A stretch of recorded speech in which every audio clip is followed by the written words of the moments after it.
So I had actually appeared on TV that day on a local TV station because it was International Stuttering Awareness Day. So building a lot of momentum on launch day is so huge because it really just sets the tone for the rest of the show. Most hosts never achieve the results they hoped for.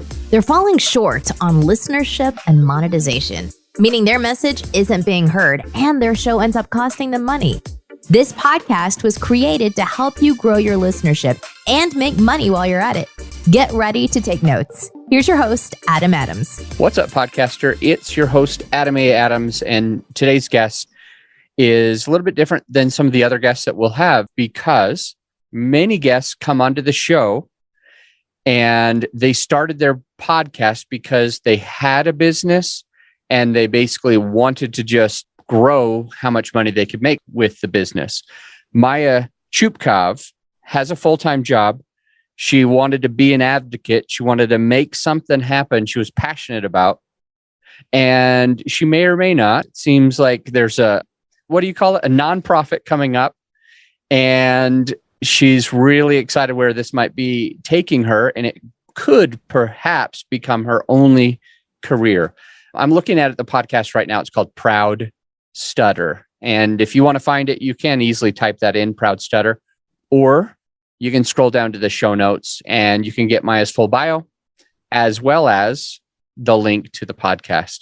So today we're going to find out a little bit more about her journey, and I'll certainly ask a few questions about what she struggled with, what she's doing right, and what she might be doing wrong, so that you can learn from her mistakes or from the things that she's doing really well and is going well for her. This is fun. Buckle up. Let's jump in. Hey, Maya, it's really good to have you. So how long have you had the podcast? I see that you've got 41 ratings, which is a lot compared to the norm, to the average. So that's really, really cool. And I'm wondering, did you get that done in 1 month or has it been 10 years? Well, first, thank you, Adam, so much for having me. And yeah, to answer your question, so Proud Stutter has kind of been in the works for almost 2 years now, actually. And so the planning process has been very comprehensive and thoughtful and all that stuff. And so I wanted to make sure I had a solid foundation before I jumped in and launched my first episode. So our first episode launched in October of 2021 on International Stuttering Awareness Day, which is every year on October 22nd. And our trailer was released a few weeks before that. Okay. What made you so passionate about the topic? Stuttering has always been something I've hidden for most of my life. I'm 29 years old, and it was just something there's a lot of shame around it. I didn't want people to know I had this thing about me. I just kind of wanted people to know me for me and not my stutter. And so I tried really hard my entire life to hide it. You probably are thinking to yourself, oh, I don't hear her stutter. Stuttering is very misunderstood. It comes in many forms. So you might hear me stutter later, you might not. And I'm so passionate about it because there are so many people out there that stutter and are dealing with it isolated and alone. And so I'm so passionate about it because the power of podcasting can really help people feel less alone, whether you're doing it about stuttering or about something else, even around, trying to start a business. That can be a really lonely process. And so having a podcast where you can learn in community with other folks, that's such a powerful thing. Yeah. So there's this comedian. I don't know if you know who he is. I don't even remember his name, but ever since Reels and Shorts and who knows what these things are called, they've been coming out, and there's this one comedian, super duper funny. And part of his thing is that he's always stuttered his whole life. He's like a small framed man. Do you know who I'm talking about? Have you seen him? Or have you had him on your podcast? I actually don't think I know of him. I'll try to find it. because Okay. the guy is so freaking funny. Like, I watched one of his reels or shorts on some platform, I don't remember what. And because I watched the whole thing, it keeps coming up, and he's quickly becoming one of my favorite comedians. Part of his approach is to bring forward his stutter. So I'll figure it out, because I bet you it would be good to have him on your show, which brings me to my question. Do you have guests on your show, or are these solo episodes where it's just you speaking? How do you run your podcast? Yeah. So it's kind of changed from what I initially thought it would be. So now we are a guest interview oriented show. It originally started with me and my friend who doesn't stutter, of just us kind of talking about different topics. And we experimented with having a guest on early on. And we thought it was such a great conversation that we thought, like, let's keep doing it. So, yeah. Yeah. Couple questions about stuttering, because I stutter also sometimes, but maybe I can't qualify. I'm not sure. But when I do stutter, most of it will happen when I'm upset. Like if I'm mad, or I always stutter with my kids' names.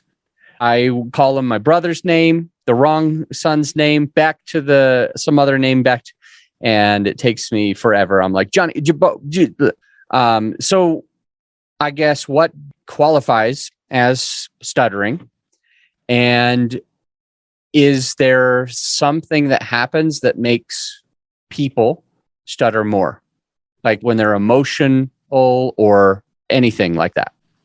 That's a really good question. And there isn't really a concrete answer, because even people that are studying stuttering and what the causes are and what's going on in your body around stuttering, it's still very unclear.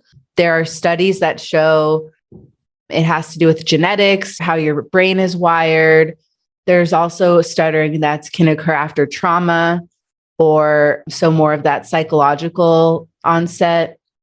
And so there's so many different forms of stuttering. And so I don't think someone needs to qualify to identify as someone who stutters. It's really just how you feel. Like if you feel you have a stutter and want to claim that, I think that's totally fine. My stutter, it comes and goes. So I can have very fluent days where I come off as fluent.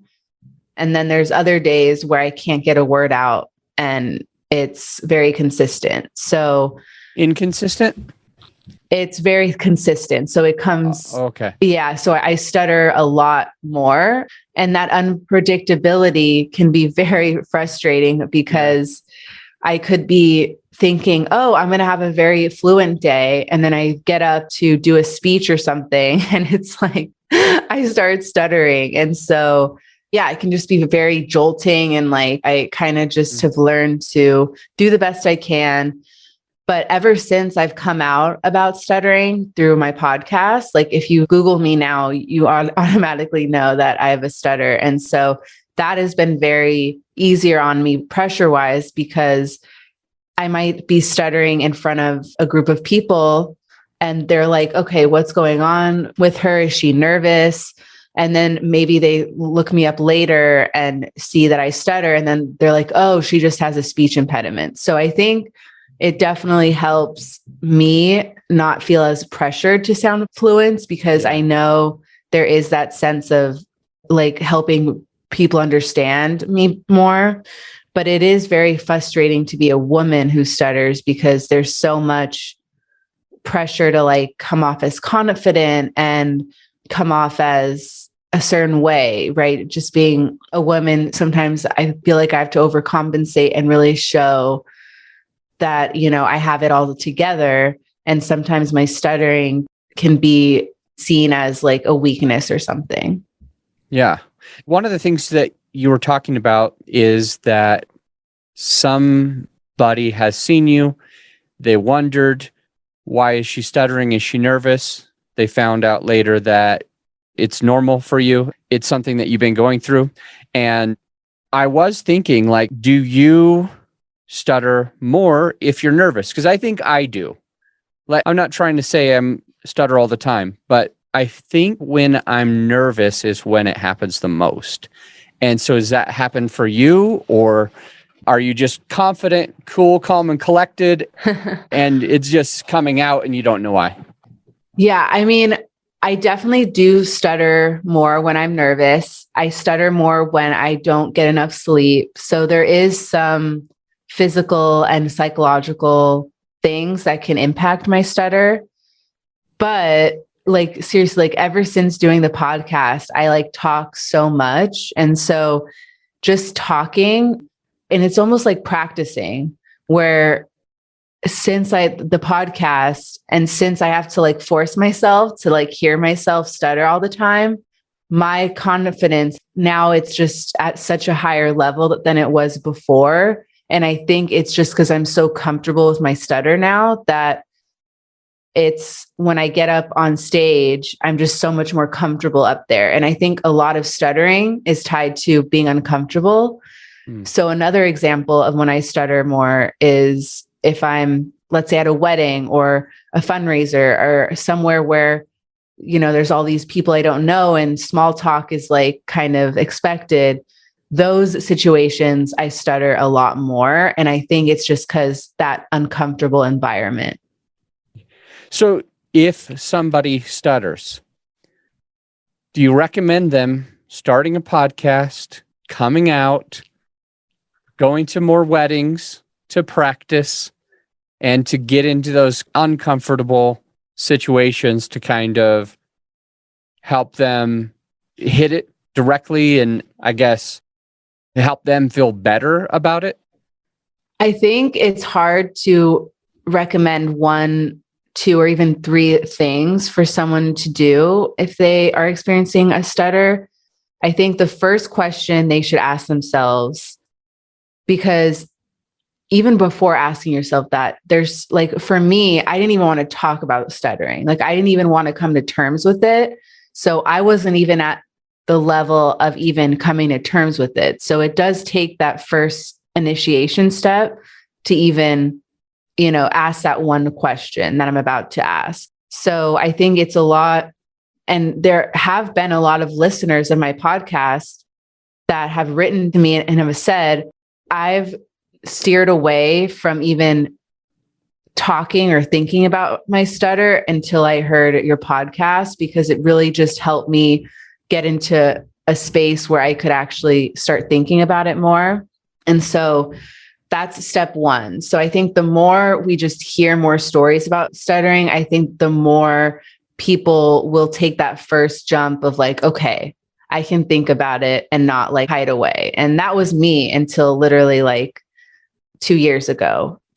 So after you reach that hump, then you can ask yourself, okay, what do I want to do? Like, do I want to go to speech therapy? What is my goal with my stutter? Do I want to feel more okay with my stutter?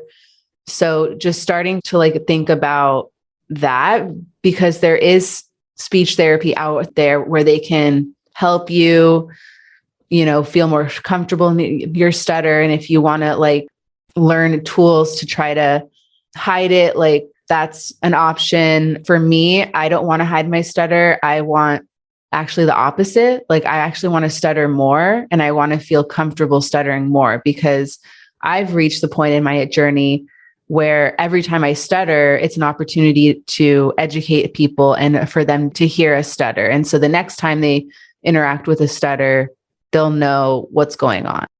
Cool. How many questions are there? I got one where it's just basically, what do I want to do? What's my goal with this? Do I want to go to speech therapy? Do I want to, what do you do? Wave it out there? Like Yeah. what you're basically saying. It sounded like you said that's your first question, but I want to make sure that I get as many questions as you think we need to be answering.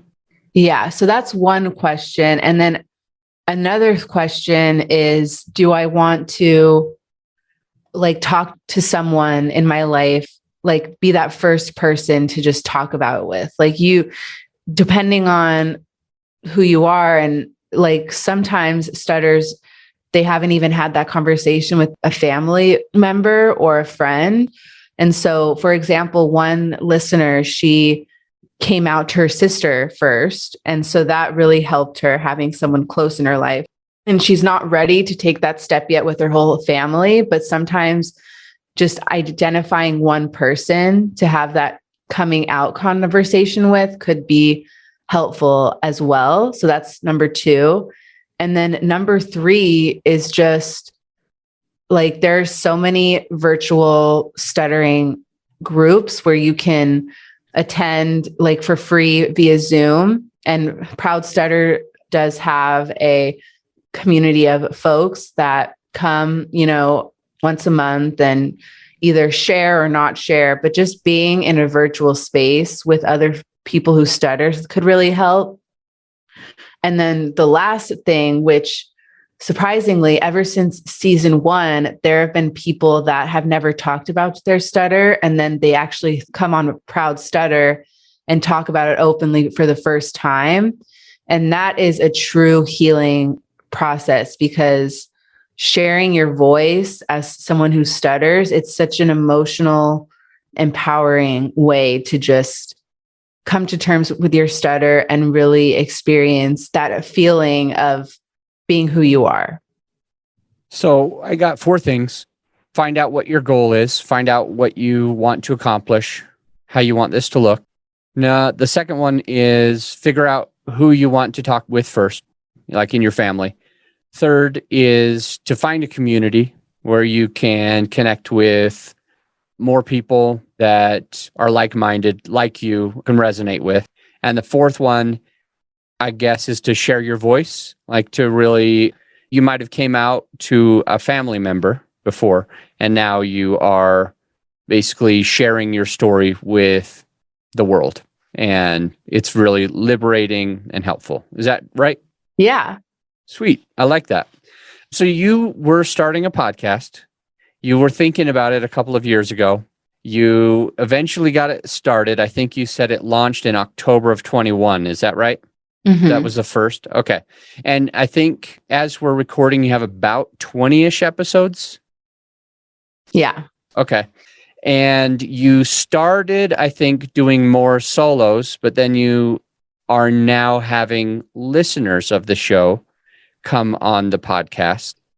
Couple of questions. First, was it hard to start a podcast? Were you really tech savvy, or were you worried about that? Kind of like, what did you go through when you were launching the show? Yeah. Going into it, I had no idea what I was doing. That's why there was such a big period of planning, because I just needed to work, all of that out. And so it was definitely really hard in the beginning. But what really helped was I brought on my best friend, Cynthia, who wanted to go on this podcasting journey with me and learn a new skill as well. So she was more techie than me. She didn't know how to edit a podcast, but she took on that role of learning. And we ended up dividing roles. I was the producer. I would book the guests. I would plan out the episodes, and she would do the editing. And so having the first season be like having a partner was super helpful, because I don't think I would have been able to do it on my own. And I also was the person doing all the marketing and communications, because that's what my bread and butter is. That's what I'm really good at. And I think that's what made the podcast so successful, is because I had such a robust marketing strategy. And that included getting press coverage, getting people to write a review. All of these things I planned out months in advance. So on launch day, we had huge momentum. We did a launch party. And we did it on a holiday where we got so many eyes on it because, so just all of those factors, really planning ahead really helped. I got 4 really cool takeaways from you so far on your journey launching a podcast. And first and foremost, you didn't know what you were doing. You just knew that you wanted to do it. And I think there's going to be at least one listener with us right now who's like, I really don't know what I'm doing, but I want to have a podcast. The second thing, and I share that because I think it's important for us to know that it can be done, even though we haven't done it before. Second thing that I got was that you brought in a friend, Cynthia. Is she a co-host of the show? She was for season 1. Okay. So she was for season 1. I want to keep sharing these 4 things because this is really good. But what happened? Why isn't she on there for season 2 and beyond? So originally we were just going to have 1 season to put less pressure on ourselves and then reassess after that. And so editing, as a lot of you probably know, is very time consuming. And I don't think she realized how time consuming it was. And so after season 1, she kind of had other things going on in her life. And so she made sure the transition was smooth. She taught me how to edit. And so now I do all the editing. And so, yeah, that's kind of how Cynthia was involved and then helped me transition to a solo host. Yeah. What made Cynthia passionate about the same topic? So Cynthia wanted to do a podcast too. She wanted to experience that. And so it just worked out well that she was really down to do a project with me. We actually had a radio show in college together. And so it was like a music radio show. And so we kind of had that relationship already and that banter. Yeah. Does she stutter also?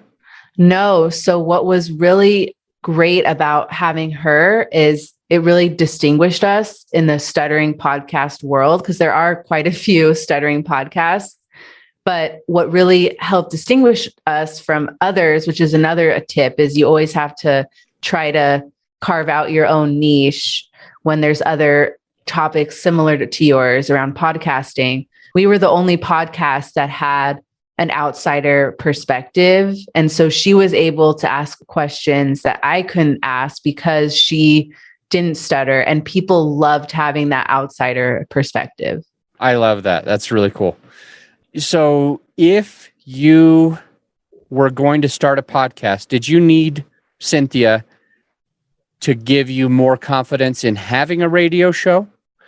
Or did you need her because she was more tech savvy and could edit? I knew at the beginning I wanted a co-host because I knew it would be really good for me to be able to bounce ideas off of and to just have that support. Yeah. It just so happened that Cynthia, she really wanted to get involved. Like, we just had a dinner as friends and I just mentioned this like briefly, and she was like, I'd love to be your co-host. So it happened very naturally, and she had video editing experience. So she was able to kind of use that techie side of her, and she's so savvy when it comes to just learning things. So yeah, cool. So having a friend to bounce ideas off of helps. The third thing is dividing and conquering, really, where you're not wearing all the hats. You did marketing and getting the guests. She did, editing and some of the other techie stuff. So divide and conquer, huge, huge takeaway. I think anyone out there should probably not wear all the hats. So I love that you mentioned that. It can be difficult and challenging and maybe overwhelming at first if you have to do everything yourself and it's in the beginning. It sounds like you're doing almost everything yourself now, but yeah, and it's in the rhythm of it, you were about to say it's very overwhelming, to be honest. Still overwhelming. Okay. Got it. Especially juggling a full-time job. My full-time job is very intense. I love it. It's great, but it is very intense. But I think what makes it complement the podcast really well is I actually work with a lot of journalists a lot. And so from that, I get to form all of these collaborations with like journalists that want to learn more about stuttering. Yeah, nice. The fourth thing, and I put it all in caps for my notes, marketing. You basically said that marketing was always part of the plan. From the beginning, from the get-go, you knew that you were going to get these ratings reviews. You knew that you were going to launch on a certain day that was kind of like a holiday. You knew that all of these things. And so, like Stephen Covey says, you began with the end in mind. You already had known that you wanted to partner with somebody. You knew that you wanted somebody to take off some of the work. You knew that you needed to do marketing. And this is actually amazing that you bring these up, because I feel like I'm a broken record. I feel like I'm the only one who ever says some of this stuff, that says, don't wear all the hats. It can be overwhelming. Or, for example, if you don't do marketing in the very beginning, it's going to be extremely challenging for you to ever get the traction that you need. To have 41 ratings with 20 episodes is very remarkable. Basically getting 2 ratings every time you launch an episode. Most of the people that I've seen that have had 30 or more generally will have 60 or more episodes. So one every other episode. So you've done some things really, really well. I want to get to what are some of the things, some of the specifics that you've done for marketing, since it is obviously working well for you. And that's kind of your background. But yeah, number 4 takeaway was marketing. I think a lot of people come to the table and think, ready, fire, aim, just start, don't overthink it, or if you build it, they will come. They watched Field of Dreams and they think just by having a podcast, they're automatically famous. They can get into restaurants for free now. Everybody knows their name.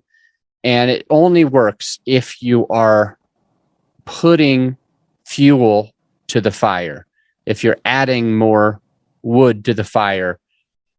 And some people just, they get that lighter, they see that it's flamed and they're like, okay, this is perfect. We started it. And then they do nothing else and never can get bigger, just run out of gas. So I love that. Love that. If there was a 5th thing though, that you said after, that was really good takeaway. And you talked about carving out a niche, especially when you are creating something where there's other competition. So there's 2.77 million podcasts out there, or there was about 6 months before recording this. It was the last stat that I saw. And 2.77 million. So there's already a lot. And in your niche with stuttering, there was already tens of them, or who knows. And you had to figure out how to be different. I've said on the podcast before a story about this guy named who is a cave person who basically figured out fire, and he became the second chief ever because he drew a line in the sand and he stood for something different. And so now people know why they would go to him instead of just stay with the other people. So carving out your niche is a huge, huge thing. So let's talk about these 2 things. Marketing. Can you give us like a marketing plan? I'm brand new. I'm listening. And I want to get some real good takeaways about what Maya did for marketing. Yeah, so there's a lot there, but I'll just kind of try to be as brief as possible. But one of the first things I did is I actually signed up for a bunch of newsletters that talked about marketing and stuff like that, just from a podcast lens. And so there was this one person, and it was so long ago, I forget the name, but they would send me emails like every day. Okay, here's day 1, day 2. And so I literally just like did what he said. And so like one of the tips was a month before we launched our trailer, I gathered like 30 people to organize them on launch day to write a review, like us on social, like do one of these things. And so on launch day, we would just have all this momentum. And so I kind of wrote an email saying, here's everything you can do to support me on launch day. And one of the things was writing a review on launch day after they listened to the first episode. And so that's how I got a lot of reviews day 1 because of that strategy. So that was one amazing tip. The second one is organizing a launch event. And so at that event, it was a great venue. I invited a lot of people. I had a stuttering comedian come and do a bit. I had my swag there, and I had people, engage with the content. So I had actually appeared on TV that day on a local TV station because it was International Stuttering Awareness Day. And so I played that at the event. And, so building a lot of momentum on launch day is so huge because it really just sets the tone for the rest of the show. And so my third tip is I created a content calendar of all of the holidays or all the different ways I could, do media around my podcast. So International Stuttering Awareness Day was huge because a lot of people were interested in covering it. I got a lot of media to cover it. And then I planned out what other holidays that I would be trying to do media advocacy in. So another holiday was National Stuttering Awareness Week. And so I got a lot of press coverage from that. And from that, I actually got so many listeners reach out and tell me that they heard me either on the radio or saw me in an article. And now they're like my biggest fans. So those are like 3 big tips. There's like 50 more, but I'll just keep it there for now. Yeah. Gee whiz. Before I wrap that part up, there's so much good stuff. How much did it all cost?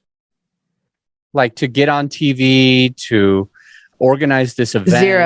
Zero. Oh, well, the event, I had to put a deposit down for the event. That was $400, but I made it all up in sales from my swag.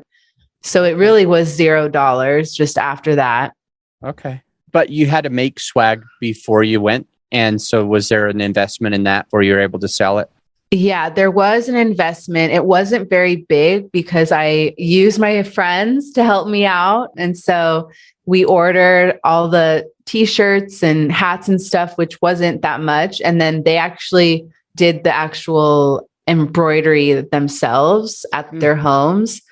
So if you have friends that you can kind of ask for a favor when it comes to all of this launch stuff, definitely tap into that because I saved so much money just using my friends. Of course, every time I sell, I pay them like a percentage. But yeah, it does take some investment for sure in the beginning. But if I can do it, you can too, because I work at a nonprofit. I live in the most expensive city in the world, and I'm passionate enough where I'm able to really invest in this. And so there is, a way to do it where you're not spending a lot. Wow. Okay, so much. So first big takeaway, if you're listening and you want to have an awesome podcast, if you're thinking about a friend who's about to launch their podcast, I want you to forward this podcast to them. Say, hey, listen at the 30 or 40 minute mark. It really starts getting good about like how to launch a podcast, and you're about to launch a podcast. Or man, if you're listening and you want to have some really good tips, Maya just mentioned some fantastic stuff. First and foremost, 30 days before she even launched, and I'm bringing this up because I serve podcasters in my company, and they come to me and they would never think about this. So I'm pretty confident that you wouldn't have thought about this. Organizing 30 people even a month before you ever are launching. And I've got in quotes, after they listened. Remember when Maya said, I asked them, these are some of the things you could do. And one of them was to leave a written review after they listened. After. And that's, I think, really important because the review is going to have more impact if they know what the show is all about, if they can talk about the show. Another thing she did is had that launch event. Another thing she did is she did TV appearances. She coordinated that with International Stutter Awareness Day or week, different events that were coming up. She would organize it to be right around that time to get the most amount of traction. And she even went and grabbed a calendar. Go think about this. It doesn't matter if your podcast is in whatever genre, it doesn't matter. If you want to find ways of doing more promotion, you can line certain things up on the days that it is. So we can talk about any of the holidays that would work for you. If 4th of July, Independence Day, because you're talking about the Constitution in your podcast, figure that out. Like talking about human rights. There's a bunch of different holidays around human rights, right? And you can line this up to grow your influence and get on TV for free. So Maya, I've got so many questions and I don't know if I'll be able to ask them all, but you have a sponsor now, right? I thought I heard you say that in the beginning. Yeah. So I have a fiscal sponsor, which means that now I can start applying for grants. And so, yeah, so I knew that there was so much interest in Proud Stutter. And so I made it so that I could get a fiscal sponsor so I could start applying for grants to help fund my show and the advocacy I'm doing. Can you tell me more about how that works? And also for the listener, I want to make sure that I understand, and I don't yet. So you can't get a grant unless you have a sponsor. And a fiscal sponsor means they're paying some certain amount of money. Why is that important? And how does it apply to other podcasters? So there are a lot of grants out there where you can just apply as an individual. Those are totally optional, but the kinds of grants that I wanted to apply to, I either needed to become a nonprofit myself, which takes a long time and you have to go through the state and all this stuff. So that was one path. But then there's this other path where you can apply to get someone to fiscally sponsor you. And so what that means is, like, if you apply for a grant and you get it, it goes through the fiscal sponsor and then they distribute to you and they take a certain percentage to like do all the overhead and administrative stuff. And so that's kind of the path I went for because I found a fiscal sponsor that really aligned with my values and fit exactly what Proud Stutter fit exactly what the type of projects they sponsor. And they were also based here where I'm based in San Francisco. And they also had other podcasts that they were already sponsoring. So they were familiar with the space. And so my small donor program, or, I have a ko-fe.com account. So I think it's either Ko-fi or Coffee or something. It's kind of like a Patreon. Like, I do have a lot of members, but it wasn't to the kind of level that I wanted. And so applying to grants just opens up so many opportunities to get funding to support your work financially. That's really, really interesting. The people that you connected with that are also in San Francisco that have helped and sponsored other podcasts and were familiar with the space, did they reach out to you or did you reach out to them? Like, how did you know about them? And like, how did you go about bringing them in as a sponsor? Because I know that the listener wants to know, like, how do they find people? Are they going to wait for them to come to them? And how does that conversation start? And with all of that said, I'm also curious if you had to create some type of package, like on paper or a digital, sheet that you need to give to them. So do you mind just telling us how did you get them after who met who and kind of like logistically what happened? Yeah. So I just started Googling fiscal sponsor podcast or fiscal sponsor arts, all of these keywords.